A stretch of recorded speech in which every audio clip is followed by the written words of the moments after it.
Daremos início agora a uma videoaula de Teoria das Estruturas 1, que trata sobre a estaticidade estrutural, e tem como orientador o professor José Adeildo de Amorim. Estrutura do trabalho.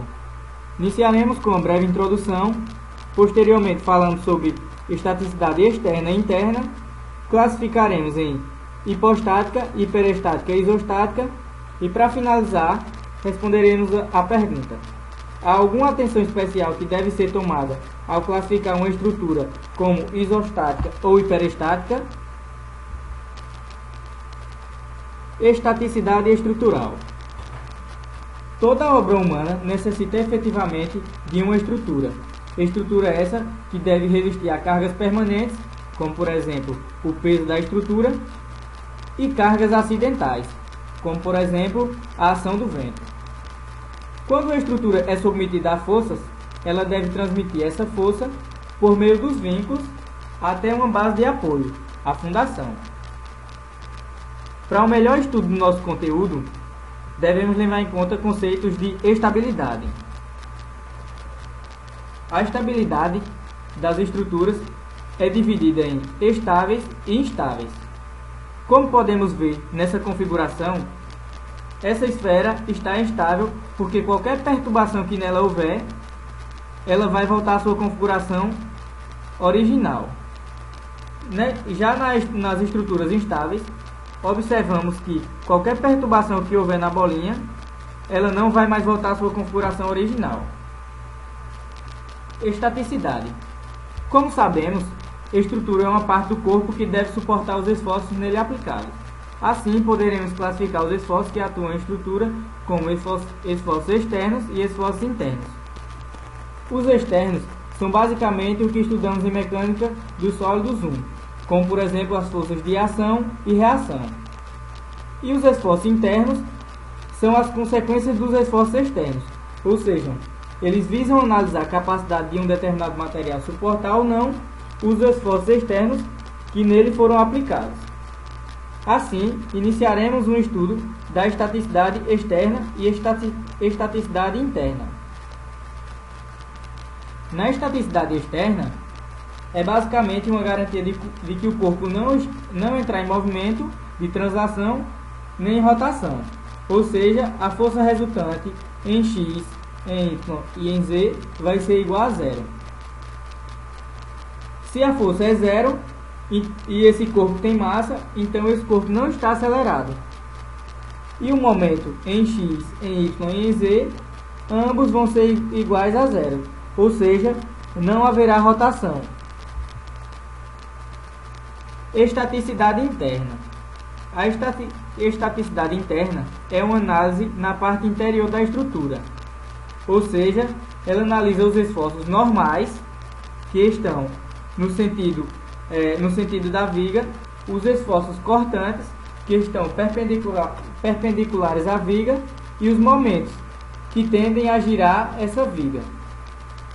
Faremos esses estudos por sessões virtuais de corte.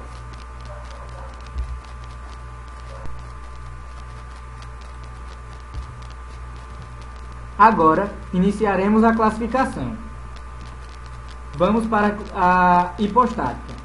Situação a qual a estrutura se encontra-se estável em apenas uma das direções e a outra permanece estável.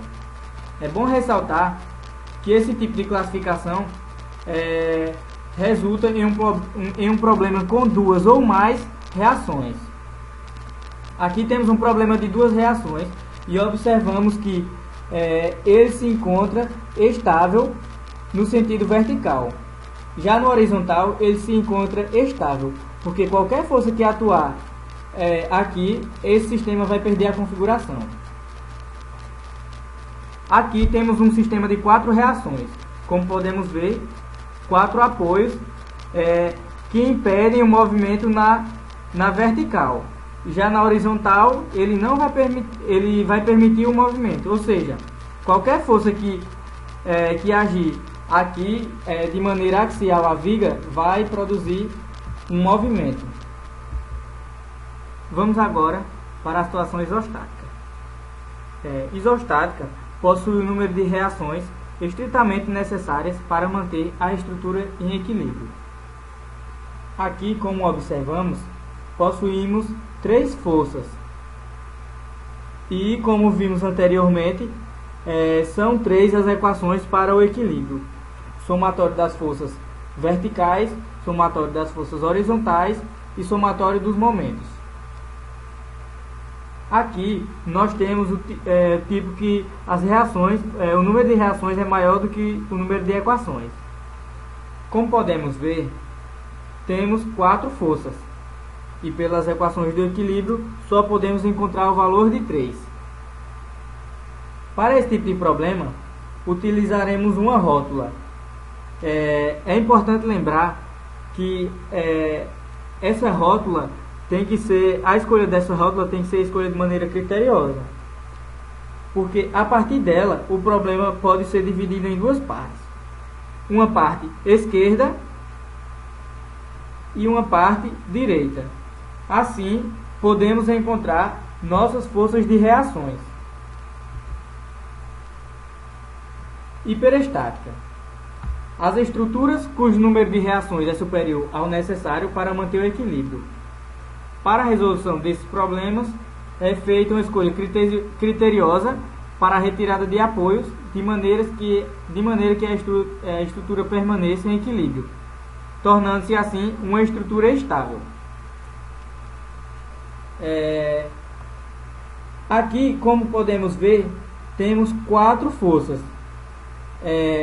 Então, nós temos que arrumar uma maneira de excluir uma força para que nosso problema possua uma solução. Uma possível solução seria substituir esse apoio do segundo tipo por um apoio do primeiro tipo. E esse problema é considerado de grau 1, porque foi retirada uma força para que seja possível a solução do problema. Vamos agora para um problema de grau 2. Como podemos ver, temos 4 forças, uma aqui, outra aqui, e um momento concentrado no engaste. Então, nós temos que, de alguma maneira, simplificar esse problema.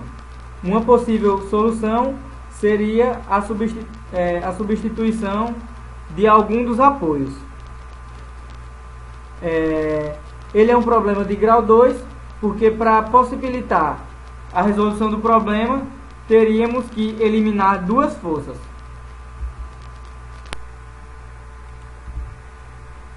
Há alguma atenção especial que deve ser tomada ao classificar uma estrutura como isostática ou hiperestática? Sim. Como podemos ver, temos uma situação isostática cujo número de reações é superior ao número das equações do equilíbrio. Então, para isso, é preciso ter uma escolha criteriosa para a escolha das libertações. Porque, dependendo da escolha, podemos cair em uma situação hipostática. Observe aqui, substituímos o apoio do segundo tipo por um apoio do primeiro tipo. E com essa libertação, a estrutura vai tender a se movimentar nessa parte sob a ação de alguma força. Então, caímos em uma situação hipostática.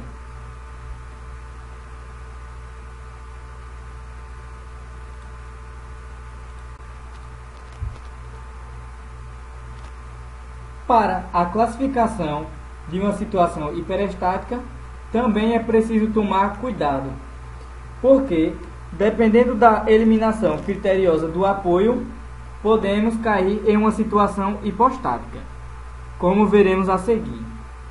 Aqui nós temos uma situação hiperestática, porque temos 4 reações que representam um número maior do que as equações do equilíbrio. Então, teremos que transformar essa situação hiperestática para uma situação isostática. Se substituirmos esse apoio do segundo tipo por um apoio do primeiro tipo, observaremos que o movimento vertical vai ser possível, ou seja, caímos em uma situação hipostática, porque o movimento na horizontal não vai ser possível, mas o movimento na vertical dessa parte vai ser possível sim. Então, esta é uma atenção especial que deve ser tomada sempre. Aqui nós temos as referências do nosso trabalho.